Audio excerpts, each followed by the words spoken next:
What's going on, everyone? It's the ragetage, and welcome to the very first edition of DBNO podcast. I am here with my co-host, Like Butter. Hey, what's up, bud? How's it going, everybody? I'm super excited because it's been a while since I've done a podcast. I think I did one with Iceman back before Judgment, and I think that was my only podcast I've ever done, so I'm pretty excited that we're kind of bringing this up. Yeah, I've done some here and there, but just forgive us both because we're quite new to doing this potentially full time as a sort of maybe a weekly series or something, or just maybe when certain subjects come up. But let's see, what are we going to dive into? Are we going to dive into something straight away, or is there anything else you want to say? Yeah, what I really want to start attacking first, obviously, is the fact that we've been quite involved in the Gears of War, scene lately, and for the better good of Gears of War 4, and doing as much as we possibly can to kind of bring up ideas and situations, and maybe anything that we come across that can possibly be used for the next game. And the other day, I was actually doing a live stream, and we had a bunch of people from the stream, and we tested out a bomb game type. Obviously, it was extremely raw. There was, it was kind of rough at certain parts, but I thought it was a lot of fun. What did you think about it? And maybe you could explain a little bit about what we did and the good parts and bad parts about it. I had a lot of fun for how rough it was and how basic it was. It worked out really well. We kind of had this rough idea of how it was going to work out and play out, and we sort of had a vision in our minds of what kind of maps were going to work well. And we were right from the first map with Old Town for sure.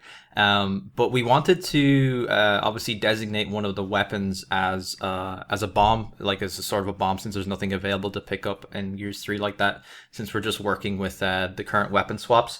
We wanted to put a boom shield down at the bottom spawn on Old Town, but unfortunately boom shield isn't even a thing you can switch out. We thought that would have been the ideal bomb, but we ended up using a mortar. We thought that would have been a clever idea since, it hinders your walking speed. You can drop it down on the ground. You're not sacrificing any of your guns or anything like that.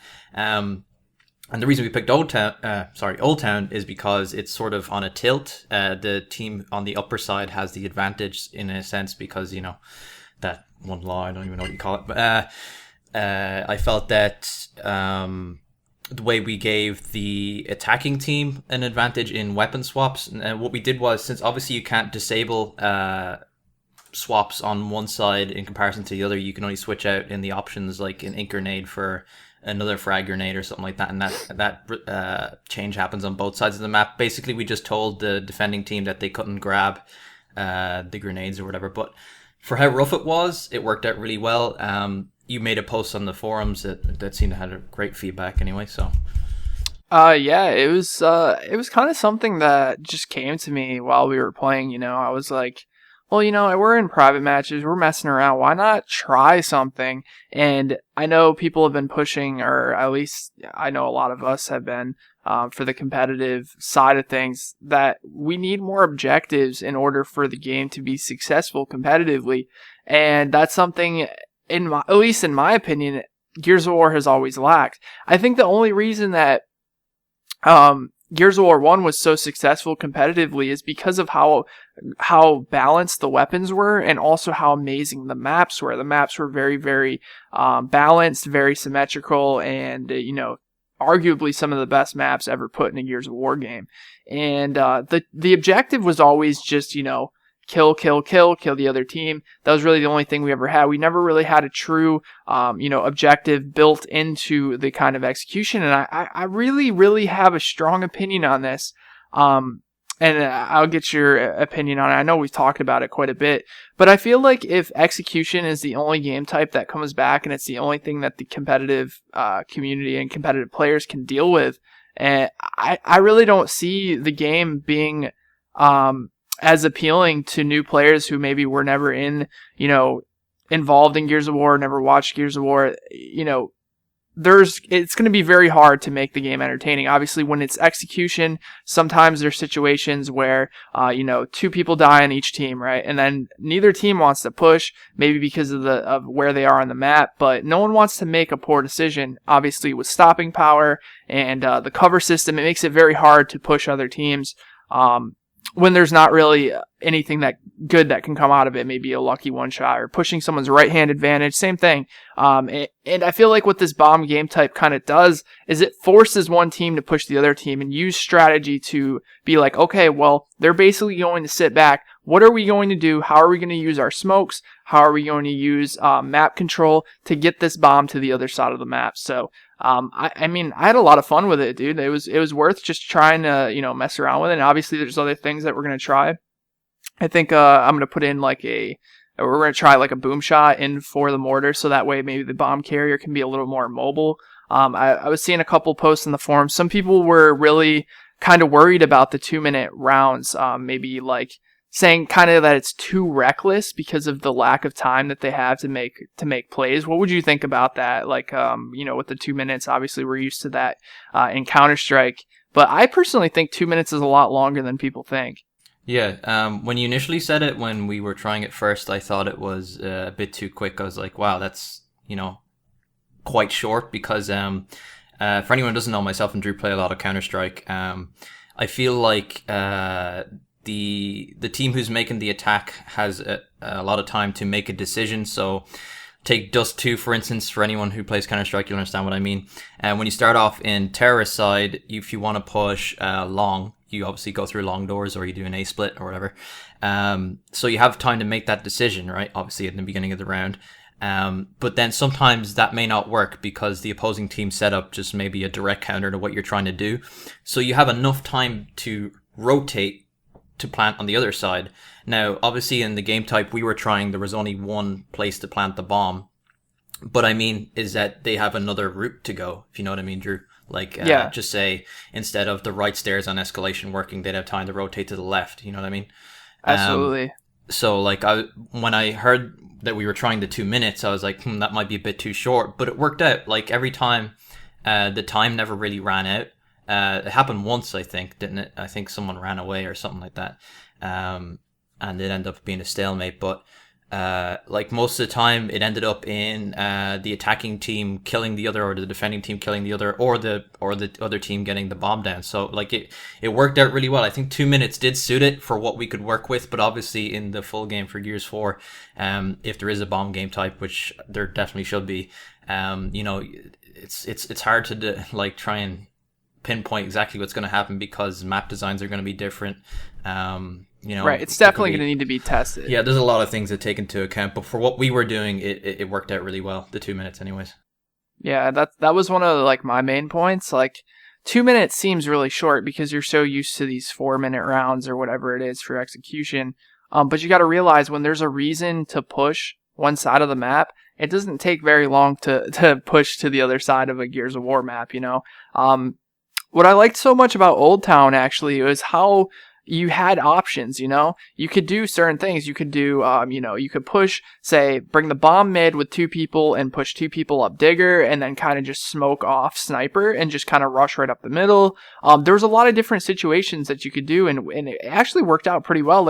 I know we had this one push and it felt awesome because it was like that feeling you get when you make a good play in Counter-Strike or any other games like that where that your plan that you came up with was executed. Not only did it work, but it was executed perfectly.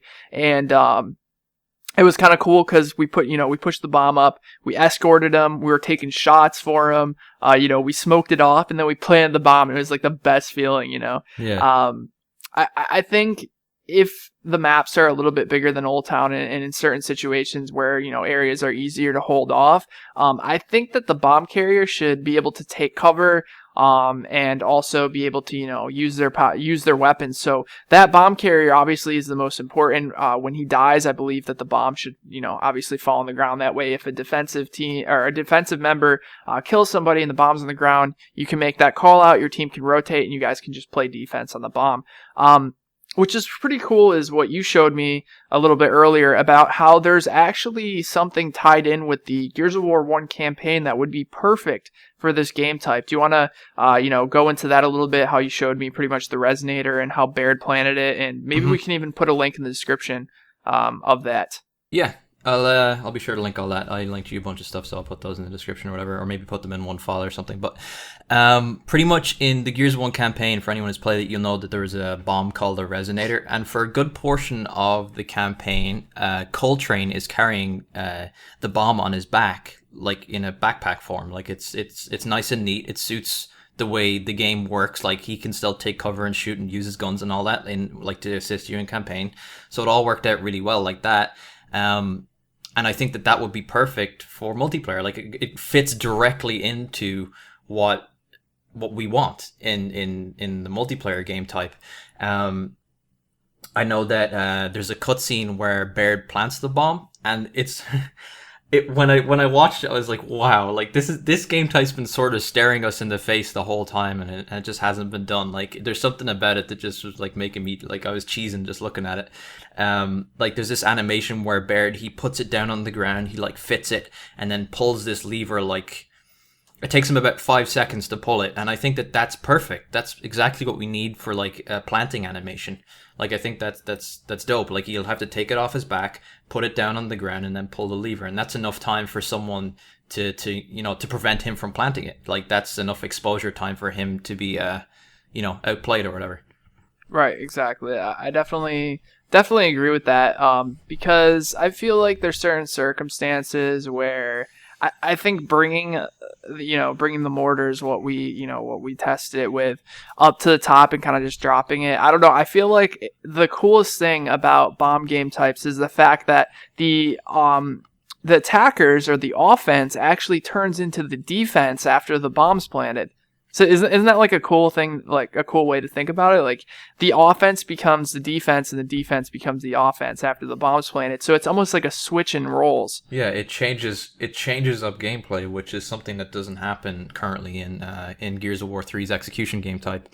A lot of the time, teams will camp to get the stalemate, and it's just a lot of stop and start. Like execution is entertaining for a public game type, I think, but as a competitive game type, it's flawed in a lot of. It's I understand what people are saying with execution being the core thing of Gears, and it's been around since Gears of War 1, obviously. But I think we kind of have to look at it a little more numbers wise. Yeah. I mean, Gears of War 3 execution is probably one of the least played playlists in the game right now. Right, and that's something that people don't understand. Like when we talk to, like let's say someone in the YouTube community, they kind of go, "What makes Gears of War Gears of War?" And they'll instantly turn around and say execution. But then when you look at the playlist numbers on Gears of War 3, what's everyone playing? Team Deathmatch. Yeah, exactly. It doesn't make to me it doesn't make sense as to why Team Deathmatch. Obviously, Team Deathmatch is for some reason a better game type. I enjoy it more. I go in and just play it casually for some reason. And I say for some reason because I played execution in Gears 1 and Gears 2, like only. That's all I did. But for some reason, when I hop on Gears of War 3, I just think TDM. Do you know what I mean? That's strange. I think I know why that is, though, but you got to think about it like this, man. Like one of the most frustrating things, at least for me, and I think why this wasn't a huge issue in Gears 1 is because in Gears 1, all the maps were so small. And everyone played so aggressive that even if you died, the round would be over extremely quick. It wouldn't be too long. Yeah. You go back to thinking about like the 19 round Raven Down matches where you just kind of go out, you get kills or you die, basically like that. But in Gears of War 3, with how much stopping power the Lancer has and people sitting back with Hammer Burst and Retro Lancer, I think it's extremely frustrating to die and then have to sit there and wait like 2 to 3 minutes just to play again. I think people kind of go towards TDM because they can go out, they can play how they want, they can mess around, they can practice, they can get better. Because you gotta be honest when it comes to TDM, you're always going to get better at the game the more you're playing it, the more you're trying a weapon. And that's why I always when people ask me for advice on how to get better with a certain weapon, I told them to go into TDM and practice that weapon because, you're going to be able to use it more than you are going to be able to in execution. Execution, you're going to spend most of your time dead and not in watching other players play. And I think that's why a lot of people kind of go towards TDM and they like it better. Honestly, that's what I think. Mm-hmm. Execution is definitely a different mentality. You kind of have to go into it knowing that you're going to be dead a lot of the time. A person that would play execution would be someone that would do more like calling out and trying to push a power weapon and trying to smoke off an area or use an ink or something like that. And someone who plays TDM just kind of wants to go in and shoot things, and that's fine. That's the reason people play video games. They just want to play the game instead of sitting there watching someone else play it. So it's perfectly understandable of why TDM is more popular. It just it's a shame because execution really is that game type that made Gears different to, you know, Call of Duty and Halo and stuff like that. Like there were elimination game types in Call of Duty. I'm not sure if there was ever one in Halo, but you know, that's what gave Gears its feel. That would be pretty amazing for a Halo game. Now that I think about it, could you imagine that? Like round base, one death. That'd be kind of weird. It has definitely. As far as I know, I've never seen that in Halo, so that'd be something interesting to try in like a custom game. As far as I know, in all the Halo games, like the custom games are detailed like to no end, so you could probably set that up. But maybe what was it, zombies or whatever? That's like the only time I can think of. You die once and then pretty much that's it. But even then you come back as a zombie. So yeah, but that's another reason why I think these short rounds, like with the 2-minute rounds and, you know, the incentive to push. Yeah, it's forcing people to move. Yeah, it would. I think it would bring back some of those players who, you know, kind of don't want to sit there for 3 minutes and watch, you know, two people camping on opposite sides of the map with hammer bursts or lancers, you know? Oh, yeah. So, yeah, definitely something to think about, and definitely something that needs to not be taken lightly. We got to remember, I personally think that the game needs to be built not only for the enjoyment of the player, but also for the enjoyment of the viewer. We look at games such as CSGO, League of Legends, Dota, you know, whatever it may be, all these top esports competitive games all have a ton of action going on, you know, at each moment. I know, League of Legends can get slow at some points, but you know those that team happens. fights, that happens right? in any game. Like even in CS:GO, like sometimes there's a pause where they'll be trying to decide what they want to do. But that happens in all games. But I feel in Gears, it happens too long. Like it's too long, way too much. And then the worst part about it is even in CS:GO, when there is that pause, at least something comes out of it. At least the team wins the round, right? Mm-hmm. You know, it's never a stalemate. Like, I feel like it's very demotivating and very draining for a viewer to watch something for 3 minutes and then for nothing. Basically, that round never existed. You see what I'm saying? Like, the only thing that changes is the sides the next round. Like, so maybe if one side's more powerful than the other. But other than that, you got to think about it like this. Like, when there's a long 4-minute stalemate, the viewer is thinking, wow, nothing came out of that, you know? And another thing that we have to remember is in those situations, in competitive, whenever it's a 3v1 or a 4v1 or a 3v2, most likely the team, with the numbers, if they take it slow and get angles, are going to be able to lancer those final two people down. And how exciting is that, though? Right? It's not really. Like, I much rather see, you know, it's a 2v3, but they planted the bomb and they're defending it. And you know how it is in CSGO. If you're in a 2v3 and you plant the bomb, you're kind of at the advantage even though you have a one player down. So, you know, I don't know. Like, I feel like if they are going to build for competitive esports, we need to think about all, you know, standpoints of that. We need to think about, you know, is this going to be not only good for the players and fun for the players, but also exciting for the spectator to watch. Mm-hmm. So, and just one thing I want to say, for some of you listening, you may be kind of going, wow, he's making an awful lot of comparisons to CSGO. And I don't want anyone to try and think that, like, oh, we'd like Gears of War to be 100% like CSGO. But CSGO is one of the top esports games out there right now, and it's not wrong for us to make a comparison. Obviously, I don't want Gears of War to be exactly like CSGO, because then you'd have to pick one.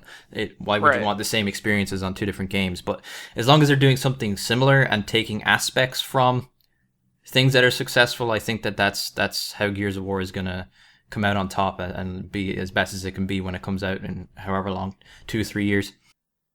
Yeah, that's what actually gives me goosebumps the most, because you take aspects from a game like Counter-Strike, right? And you think about Counter-Strike gunfights, right?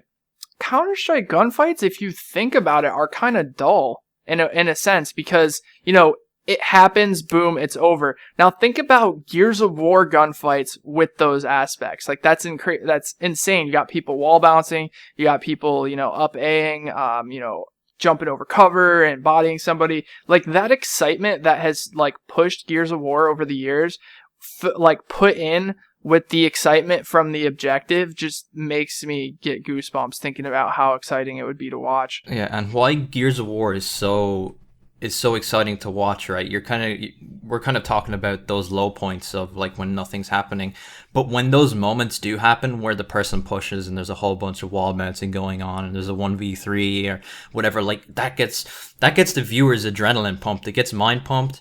But like imagine that happening like 5 times more often in a game type with an objective. Like that'd be crazy. Like more scenarios like Toy Soldiers 1v3 on checkout during Summer Jam. More things like that happening. Yeah, that'd just be crazy. That just doesn't happen. Yeah. Like that never happens. It's just because Toy Soldier is nuts and he pulls things off like that, and he's not afraid to do certain things. Like, he's a very flashy player. He's always been like that.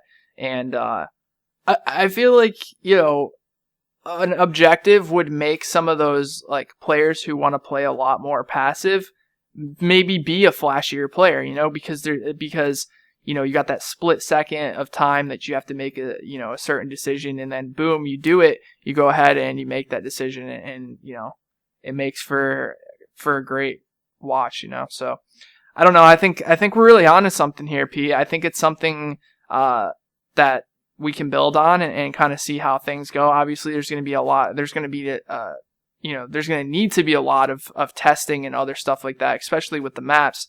But don't you think that's something that they should take into consideration before building the maps? Like, I feel like that's something, maybe if you build the map for the game type, it may go well, like better. And maybe even if you build the map for the game type, it may still be playable for execution. You know what I'm saying? Yeah. So, but the last thing you want is a game type to be built for a map and then it not be playable for other game types, because the way games are, developers like make a set of maps and they want like all game types to be able to be played on them. I think that the only game type that could be played on like any map would be something like free for all or team deathmatch, because it doesn't really matter, because it's just killing. It doesn't really matter. Because there's no objective. It's just literally just kill the other person. That's it. Right. So do you think that could cause an issue for them? Like, because that is true, right? Like, it's kind of hard to build something, that's why I think execution honestly has to be replaced. Like, I know a lot of people don't agree with that. But that's how I think it has to be if they're going to do it, because it's going to be too hard to keep execution in the game and do this bomb game type if some of the maps are only fit for the bomb game type. You see what I'm saying? Yeah, that's why a beta is such a good idea, man. Because like people, the current Gears of War community is like, no, don't get rid of execution. That's a bad idea. And initially, like if someone said that to me, like I'd be like, yeah, don't remove execution. Like that's a key Gears game type. But like if you gave us a beta, which I hope they do, those people get to that portion of the Gears community gets to play that game type and realize that it is worth replacing execution. Now, I'm not saying that should be 100% the decision, but I think that, in terms of the competitive scene, the execution should be replaced. But I still think that maybe execution should be like on the disc and in the game, for sure. I think it's too people who want to play it. Yeah, but. Again, back to what we were saying about like people playing it, like there's not many people playing it on Gears of War 3 right now. Like it's available, yet people aren't playing it. So I don't know. It's a tough decision to make. Obviously, testing needs to be done, like we said. Right, but that's something you gotta take into consideration. Like I kind of feel bad for like saying I don't want execution in the next Gears game, but it's because of the reason I don't want it is I honestly feel like there is a game type out there, and I feel like someone's gonna figure it out that feels like execution but satisfies everyone, satisfies, the competitive, and makes execution feel better. One example of this is Guardian, right? Yeah. Didn't they tweak Guardian a little bit? Or I'm trying to think what game type it was. There was a game type in Gears of War 2 that they changed, and it made the game type 1,000 times better and made another game type not even worth playing. And I'm trying to remember what it was. There was a game type called Submission. It was the one where you captured the meat flag, and it was basically Epic's attempt at making a Gears version of Capture the Flag, like one flag. Basically, what you had to do, you had to meatbag the meat flag, and then pull it back to your base into this circle and hold them there for like 10 seconds. Right. I think I'm thinking of Guardian though. Didn't they tweak Guardian to where it was that's what it was. They changed Guardian so that it was execution for the leader, but TDM for everyone else. So, Warzone, excuse me. Yeah, because what happened is that pretty much what people would do, they just hold on. Yeah, what you're saying makes sense. Positive, is that they'd Lancer down the leader from long range, and just that'd be it. So what they did was they made him only execution rules, so you had to run up and execute him, so like the other team had the potential to stop you from killing him. Right, exactly. And I think that was something that they changed, that like it incorporated execution, it incorporated TDM, it incorporates 3 different game modes into one. Yeah, Guardian's and there's really an objective. I love Guardian. I think Guardian is an amazing game type. The problem with Guardian is the spawns. That's it. The spawns are messed up. That's the only problem. The spawns? Like the spawns, how they are basically on the same sides of the map. I think it would be better if the spawns if were they were random. Like exactly. if they gave them the King of the Hill spawns. Right, exactly. Yeah, so because the rounds kind of get dragged out when they can only spawn in 2 spots, because you can just call out whatever way they're spawning and just immediately run to the other side, and it kind of gets dragged out a little bit. I feel like on Jacinto, if they had the spawns in the spawns, and then there was a spawn at Boom, and there was a spawn at Mortar, and a spawn in the middle, and it was random depending on where the leader was, I think it would cause a lot more action. But yeah, that's like the only thing that I can think of, especially in Gears 2. The problem with, things like Jacinto is they would literally just sit up in the grenade tower, and there's not much you can do if they keep spawning by you. But I think Guardian's a great game type. I'm not sure what the reason for them not picking it up, competitively was. I think it was the spawns. I'm not sure. Yeah. It's getting spawn trapped and stuff. Yeah, it was sort of put across as like a casual game type, as far as I know, because a lot of my friends that just play Gears for fun, Gears 2 Guardian was their favorite game type, and as far as I know, apart from Horde, it's like the most played playlist. Right. From what it actually is. Yeah. So that's kind of weird to think about. In Gears 2, right? Wasn't it when that post came out about the amount of people playing Gears 2, and Guardian was up there number 1, right? Yeah, as far as I know. But just so we don't drag out this subject too long, obviously in competitive, there's always more than one competitive game type, usually. Like in Call of Duty, it's like Domination and Search and Destroy. What would be another ideal game type?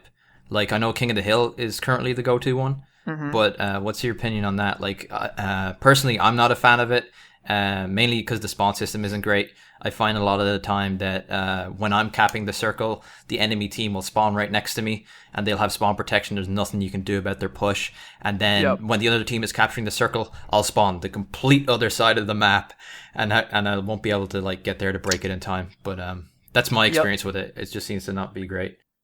Yeah, I think King of the Hill is great. I think it's a great game type, but I definitely don't think that the King of the Hill that is in Gears of War 3, to me, it's not King of the Hill, because in my opinion, it's more Annex, right? You capture the area, and then everyone kind of spreads out and defends the area. It's not a King of the Hill. King of the Hill is when someone has to be in the hill. So what I think they should do for the next Gears game is make the ring a lot bigger. I'm talking like bigger like Halo, and then kind of use the Halo system where if there's a player and if there's a player from each team in the hill, it cancels any type of points being added. Because I think I constantly thinking about Rustlong and how the hills over where grenades spawn. Well, what they could do there is kind of open it up so it's that entire side of that area and a little bit of the middle. That way you're constantly having gunfights and gunfire, and that way it's actually King of the Hill, and then you need someone sitting in the hill at all times. I think one difference between Gears of War and Halo is that Gears of War has a cover system. So kind of having like control of the hill is a lot easier in certain areas. So I think that if they did do that type of King of the Hill, I'm not sure if it would be doable on maps like Rustlong. It would have to be more open maps. Bigger map, yeah. That, you know what I'm saying? Like, because how Halo has kind of open maps where you can't just sit in the hill. You have to kind of fight people off of it. Yeah. So basically what you're saying, instead of a capture point being a circle, like have a capture point be a portion of the map. So like, let's take Old Town, for instance. It's always a great example. Instead of it being the circle inside Scorcher, have it be that entire wall area. Exactly. Yeah. Yep. Something like that. That makes a lot of sense to me. Yeah, but you have to be in the circle to be capping points. Yeah, you can't just cap it and run and then go grab power weapons and all that kind of things, because the power weapons should be for the people who are trying to get the circle off of the person. Right. A huge problem with King of the Hill in Gears of War 3 is that we keep talking about going back to the slow points of the game, and what happens is a hill gets captured, they set up for it, right? The other team is in no position to break the hill, so what happens? We watch people just sit there, guard the hill for 40 seconds while the other team waits for the hill to move. What happens then? It's a bunch of waiting. Exactly. That's what we're seeing. Yeah. That's not what you want. I mean, I just think things need to be changed. It's obviously no one's fault. I mean, it's just what it is, and I think that this is a good time now that there's going to be a decent portion of time between the next Gears game to kind of test stuff out and see how stuff goes. But yeah, I like the idea of King of the Hill, but I just don't think it works well with stopping power and how Gears of War is right now. But that doesn't mean it can't change, right? Like the name of this podcast is Down But Not Out, which I feel like is the state that Gears is kind of in right now. Yeah, it's a good metaphor. Yeah, it really is, because it's down, but it's not out. And I feel like Gears of War is going to have an amazing comeback. It's just, are we as a community going to take the steps to make that happen? And I just want you guys to, before you kind of get mad and say, that we are saying a lot of negative things in this podcast. We're not saying negative things. We're just letting you guys know what we think needs to be changed in order for the game to have the potential, or to reach the potential that it has. Because I think Gears of War has the potential to be one of the most popular shooters in the world. I really do. I truly do. It's got gore like no other. It's got gunfights and high points like no other game does. And I feel like the only thing that's been holding that back is just the game types and maybe a little bit of the maps. They were never built for competitive, because I know that Gears of War 1, the multiplayer was thrown in the last few months before it was going to be presented at E3, as far as I know. Mm-hmm. And then it seems like since that multiplayer was so successful, like it won a lot of awards, and then Epic just ran with it from there. They were building upon that, but it wasn't a competitive, built to be competitive. It was something that was put in last second. I want to say that's not me making fun. That I hope that doesn't sound like me making fun. It's actually confirmed. It was supposed, the first Gears was supposed to be single player only. Yeah. And then I think they took 6 to 8 months and threw the multiplayer in. Yeah. So true.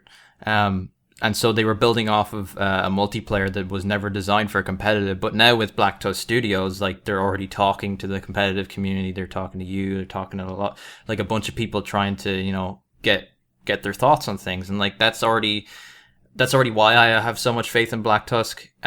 Just because, it just seems like they want, the game to be successful in the competitive scene. And that's something I'm excited for. But do you want to switch subjects to something else? Sure. Let's talk. What else are we gonna really talk about? You have the list. That retweet from Phil Spencer about the Fenix Collection. That's exactly what I wanted to talk about. Okay, so I actually saw a post on the forums, which, by the way, if any of you guys are listening to this on Pete's channel or my channel, we're probably both going to post this. And where you said we're going to upload it somewhere else, but anyways, Yeah, there's a few websites I have in mind, but to be confirmed. Okay, awesome. I really think you guys should get involved in the forums. It's amazing over there. The Black Tusk, the forums, the community is just incredible. It's so awesome to see so much positivity and people kind of feeding off other people's positivity there, and it's pretty cool. You guys should go make a account and definitely, get into some discussions and give some of your opinions on stuff. But I saw a post actually about this a little bit earlier today, and this is my opinion, okay?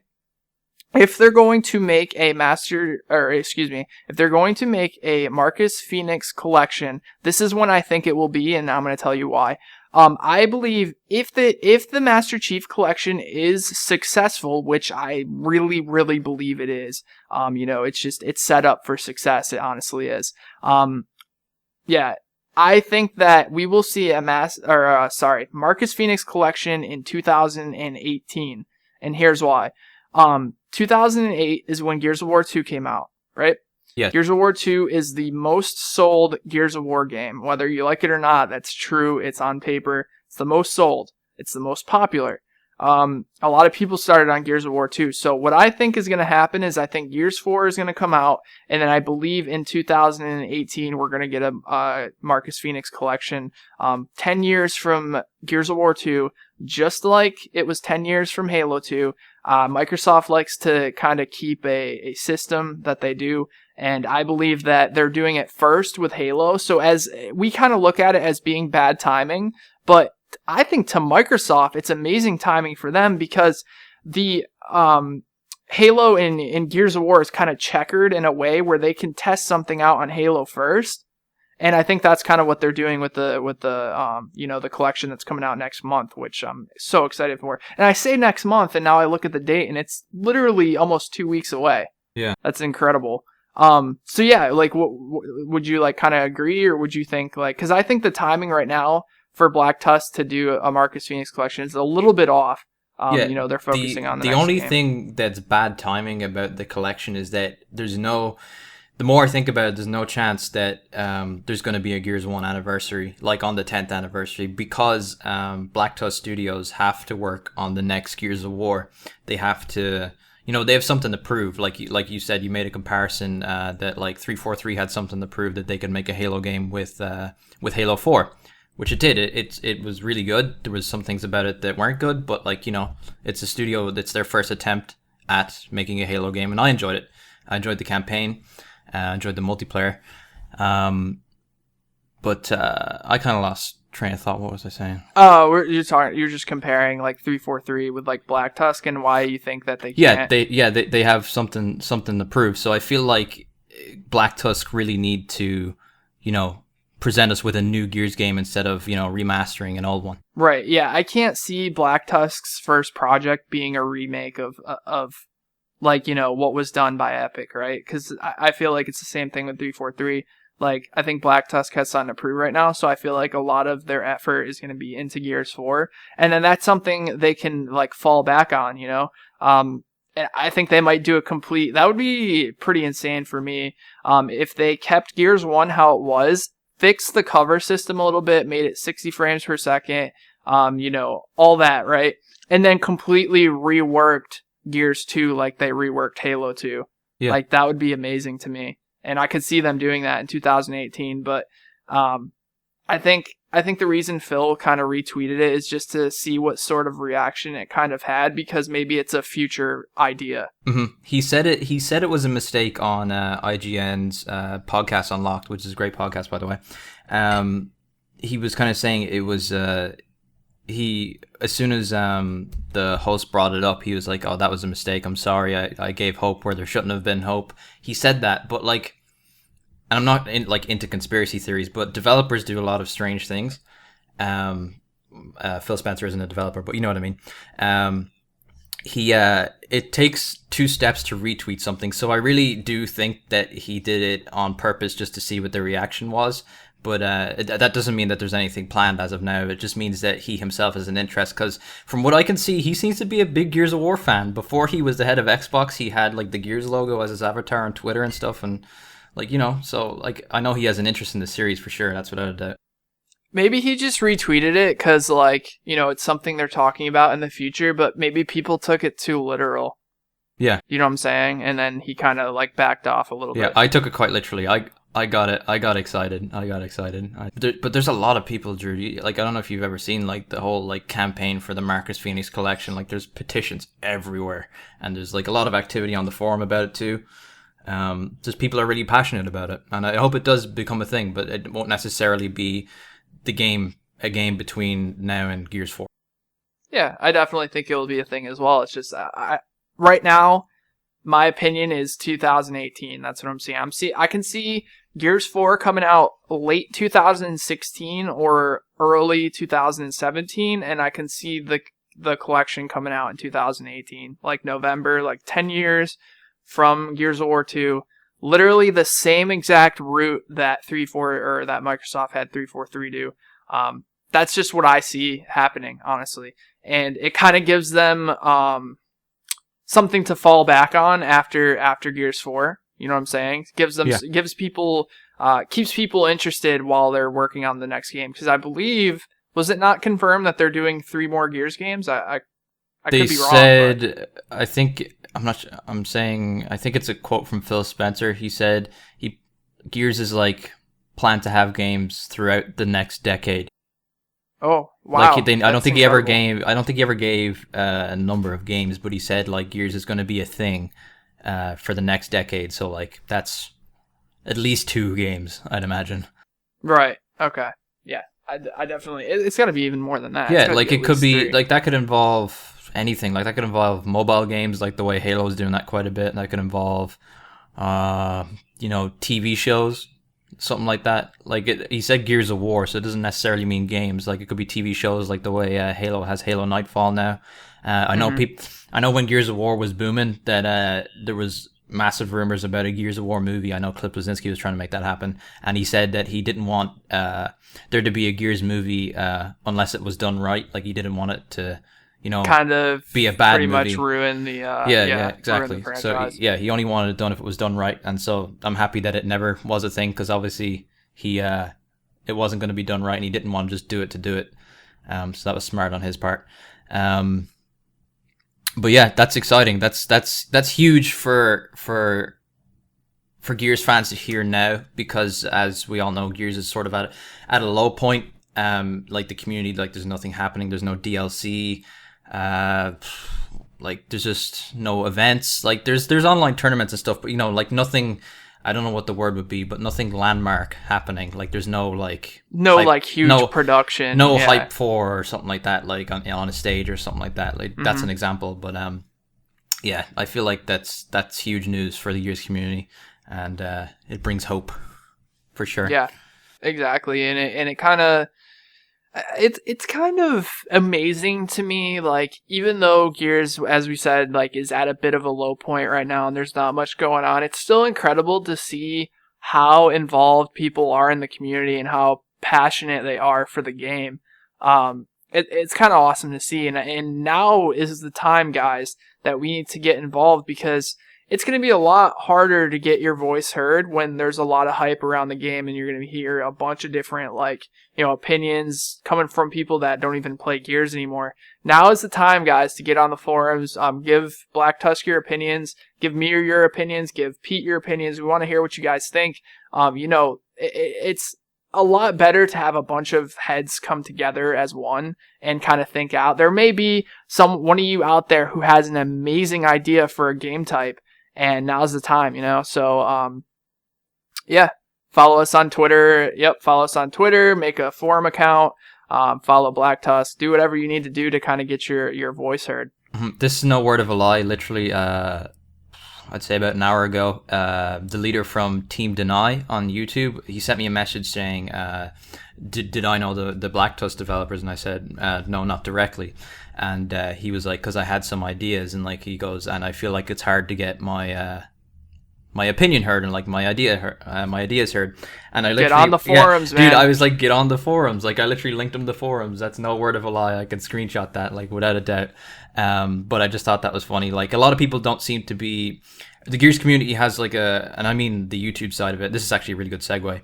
The YouTube side of it doesn't seem to be present on social media or any other, kind of way outside of YouTube. They seem to just be on YouTube, and that's the way you find them. And that's not good for your own growth. It's not good. I don't know what other way it would be a bad way, but anyway, it's just not good. Because the whole idea of having social media is to network with people. It gets you talking to people. It you can share ideas easier. Like I don't see YouTube being like a sort of a forum. Like most people in the comment section are trolling or bad mouthing someone. And I'm not saying like that's the Gears community. I'm just saying that's YouTube in general. So the comment section on YouTube isn't a place you want to be like sharing ideas. It's going to get drowned out. People are going to flame it, dislike it, put it as spam. It just doesn't seem like a great place to be sharing your ideas. But definitely like on Twitter, the forums, even Facebook. I don't know. Does Gears of War have a Facebook? I'm not entirely sure about Facebook, that, but Facebook isn't something that I'm involved in too much. It's definitely Twitter, and the forums are my personal choices, anyways. But the forums for sure, guys. That's definitely, if you have an idea, the forums is the place to go. Yeah, and one more thing, just to kind of add what you just talked about, how people are kind of using YouTube like as their kind of their forum and like their area to kind of voice their opinion. Guys, don't feel bad. Like I literally just made an account on the forums last night. So like I was doing the same exact thing. I was trying to figure out how I could get more involved, and I never noticed that I was never involved in the forums. And I feel like one of the reasons why I was never involved in the forums is, I don't know if you remember this, but Gearsopedia actually had a forums. Yeah. And it was very, very active. And it was really good too. It was really, really nice. It was good, but it was extremely toxic. Oh, yeah. But I mean, like the way it worked, like it was all very nicely presented. Oh, it was set up fantastically. Yes, it was set up fantastically, but the community, or at least a portion of the community, was extremely toxic. So I think that kind of killed it for me, and I didn't really want to get involved in forums anymore. Yeah. But I was talking to Jack last night, and she was like, you should really get involved in the forums. And I was like, all right, I'll give it a try. And it's incredible how many people over there are positive and polite and give you, honest feedback, and, everyone's just really welcoming. Like I had so many people saying, welcome to the forums. I love your videos. It's actually quite, incredible what an amazing community is over there. So, if you're striving on positivity, if you really have a true love for Gears of War, I definitely suggest to get on that forums. That's definitely the way to get your voice heard. Because it's not a huge community over there. Yeah. But it's like, it's small enough where the developers can keep up with everything that's going on. Yeah, I think like every post always gets attention from somebody. Like there's always someone that has the same interest as you. Like there's lots of different things to do on the forums. Like there's people who are interested in the books. There's people who are interested in the comics. There's people who are interested in like fan fiction, lore, the campaign, horde, overrun, multiplayer. Like it's vast. Like there's a lot of people on there that just like different things about Gears of War. So it doesn't necessarily have to be about competitive side of Gears of War like we're talking about. Like you can go on there and talk to someone who's a casual fan just like yourself. Gears forums is definitely a good place to go for sure. Yeah, absolutely, man. We keep going back to the forums, but it's a good thing to talk about, I guess. But we tried to segue into more about the YouTube community, right? We were talking earlier about now we're talking about like as if me and Drew were viewers of Gears of War. Like I personally subscribe to quality Gears of War channels, and that's kind of hard to find nowadays. Now this is not me bashing channels by any means, but I feel like the Gears community on YouTube is doing a lot of the same old, like going for clips. That's it. Sort of. Yeah. Are you trying to think? You're like, couldn't come up with anything. No, it's like, yeah, it is. It's bad. Like I used to do that all the time. That's all I used to do. But then like I noticed that YouTube was evolving. Like the space is different now. personality is the way to go. There are a few people who are doing it right, like shout out to SAS Shadows. That guy's doing a good job. Like, he's very active. Awesome channel, for very, sure. Very good. Good at delivering news, faster than I am sometimes.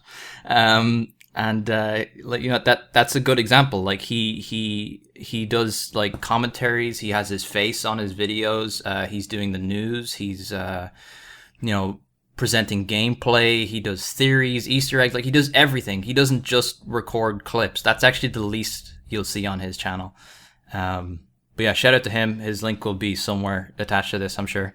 But do you have an opinion on the way the YouTube community is working now?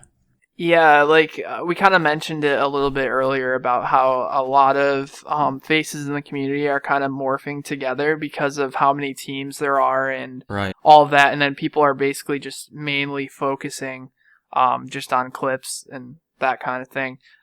But to their defense, I kind of understand a little bit because everything's kind of been done right now, Gears of War related wise. Yeah. You know, I'm trying to think about it from their perspective, and it's true. Like, what in the Gears of War community hasn't been done, whether it be clips, whether it be, you know, I've done some crazy things like Chubby Bunny, and like everything's kind of been done, and we're kind of just reaching now. And what a huge problem with, I think, is for everyone playing Gears of War nonstop right now. We both made commentaries talking about why that's not such a great idea, is because right now it's kind of at a low point. It really is. There's everything's been done, and it's kind of like, I see it as like this. We're like trying to wring out like a towel that's almost dry. You see what I'm saying? Like, I know that's kind of like a weird like comparison, but it's true, you know, like everything's been done, and we're dealing with such an old game, you know, because Gears of War Judgment, for a lot of people, you know, a lot of people didn't like that game. There's a lot of things about that game that make me cringe.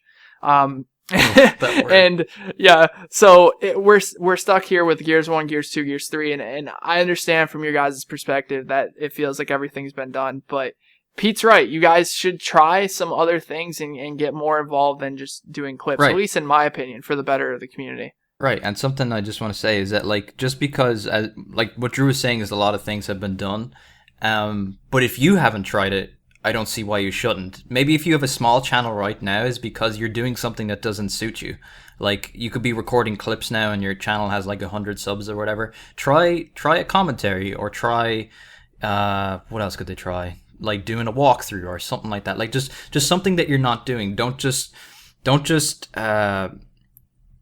what's the way to put it? Don't just like settle for whatever. Yeah, don't settle to just be a person that records clips. Like, make your channel diverse. Like, try to come up with a series or something like that. Just something different to just spice up the Gears community in general. Just try and find something that somebody's not doing, or something that somebody maybe used to do that was good, that you enjoyed, and maybe you could bring that to your channel and then say, oh, this is inspired by such and such. You know, there's lots of ways to go about things. So, as I said, guys, like, this is us like looking at this from a viewer standpoint. We just want to help you guys. We feel that there's definitely too many teams in the community. I feel like when a new person comes into the Gears community, they kind of go, well, I could join this team or this team, and they feel like they have to join a team, and I don't understand why everyone is in that mentality. You know, and then if they can't join a team, they make their own, and that just oversaturates the community with more teams.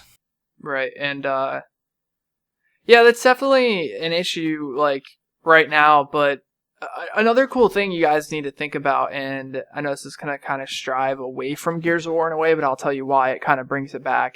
I've seen a lot of people from the Gears of War community kind of try something on their channel and take what they've learned from what they've done on their channel and applied it to other video games, and have been extremely successful, like far bigger than, you know, I could ever dream to be. And that's something that will actually come back to the Gears community, because if everyone remembers their roots and where they started, I'm hoping that when this next Gears game comes out, those people that kind of took what they learned from Gears and applied it to other games and blew up, come back to that and kind of share their fan base that they've grown over the years, kind of show them where they started and what an amazing game Gears of War is. Mm-hmm. Absolutely. So, you got anything to say about that? Like, you know how like a lot of people have kind of taken what they've learned, like one example, Dynasty, you know, he was in the Gears of War community, and he kind of took what he learned from doing like Easter egg videos and news videos and kind of applied that to GTA, and his channel got enormous. Yeah. You know, big shout out to him. He did a great job of that. Yeah, I know what you mean. Like, let's see. Jev would be another one. Like, he kind of, he credited you about the whole ragetage thing. He said he used to watch you as like a fan and a viewer, and that he turned around and applied it to Call of Duty. And since Call of Duty is a bigger platform and a bigger bigger audience, and it's new to them, people gravitated towards that because they'd never seen it before. And so, like, obviously, like someone like him posting Gears would be huge. Yeah, a lot of people don't know that I actually came up with the word ragetage. I know that sounds weird, but it's true. I was sitting there, and it was when I was doing Yamimash's first ragetage ever. I was thinking about it, and I'm like, what could I call this? Like, and the first thing that came to mind was like rage montage or something. I'm like, why don't I just do ragetage? So I immediately went to Google and typed in ragetage, and not a single thing came up on YouTube. Like, not a single thing. Yeah. I'm the person that came up with that word, and now it's like a worldwide like thing to call a video when someone's screaming at a video game. That's pretty insane. Dope, yeah. And it works pretty, like, it rolls off the tongue. And I know exactly why you picked it too, because the Gears community back in the day had a habit of using Taj at the end of everything. Like, it was event Taj, dual Taj, day Taj, funny Taj. Like, it was everything. So I know exactly what Drew's mentality was at the time, because like it worked, but it wasn't that he probably wasn't trying to be cheesy, but like it just worked out that way that it just rolled off the tongue, and that's awesome. Like, it worked out really well. Yeah, at the end of the day, guys, we're just trying to, like, you know, if there's any content creators listening to the podcast, we're just trying to help. If there's anything you ever want to ask us, if you have me added on Skype or anything, feel free to ask me a question. Tweet me at the Razored Edge. Drew's Twitter is at likebutter9. You know, feel free to ask us questions. We'll be sure to give you advice if we can. Anything else you want to say on the Gears community, YouTube wise? No, I think this is pretty much wrapping up. I know we said we were only going to go for like 40 minutes or 30 minutes or almost an hour. Literally rambled on for an hour, which is a good sign. You know, it means that we got a lot to talk about. We're not forcing subjects out of ourselves, which is good, which is nice. Exactly. So maybe if anyone has like any subjects for like future topics or something like that. Yeah, like maybe obviously this podcast is very rough. Like myself and Drew both have quite basic equipment, expensive equipment, but basic. You know, like we haven't come up with a show format or anything like that. Like maybe we could have a Q&A thing, like we take questions from Twitter or something like that. You know, I'm not sure if we should tweet out live when we're recording or if we should tweet out before and get questions ready. I think that'd probably be a better idea. But yeah, like obviously this show is going to evolve. If you guys have any feedback, be sure to let us know. Tweet us. Yeah, Twitter's literally the best thing ever. Yeah, it's the best way to connect with anybody that you want to get updates on or contact. I mean, that's my go-to contact. You know, I try to answer almost every single person on Twitter, so definitely the way to go. But yeah, are we gonna wrap this up, or did you have like one more thing to talk about?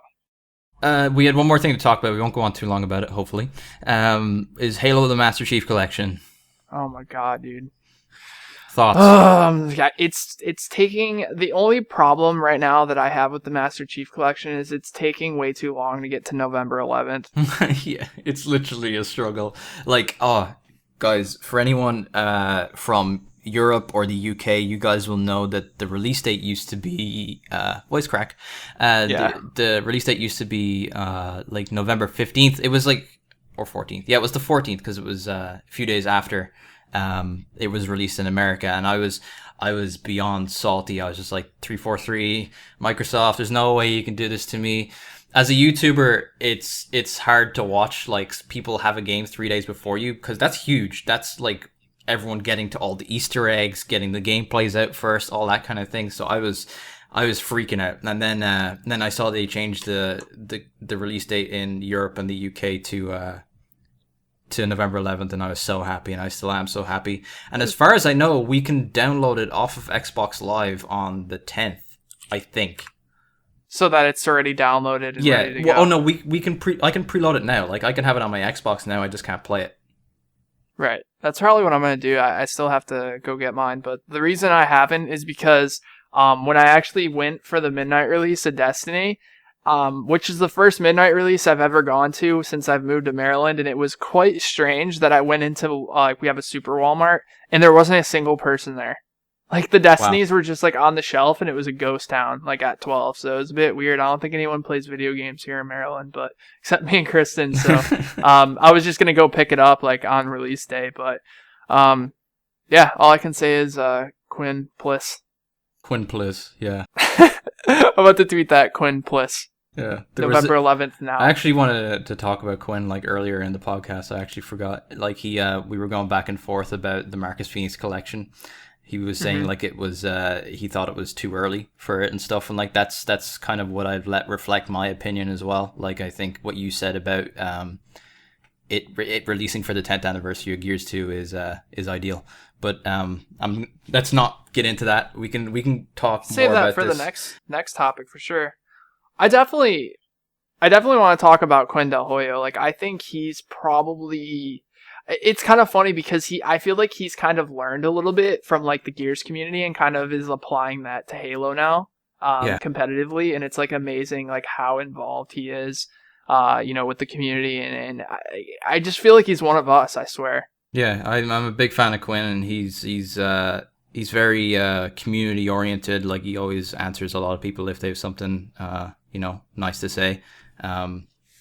He takes constructive criticism well and stuff like that, and I really do have all kinds of respect for Quinn.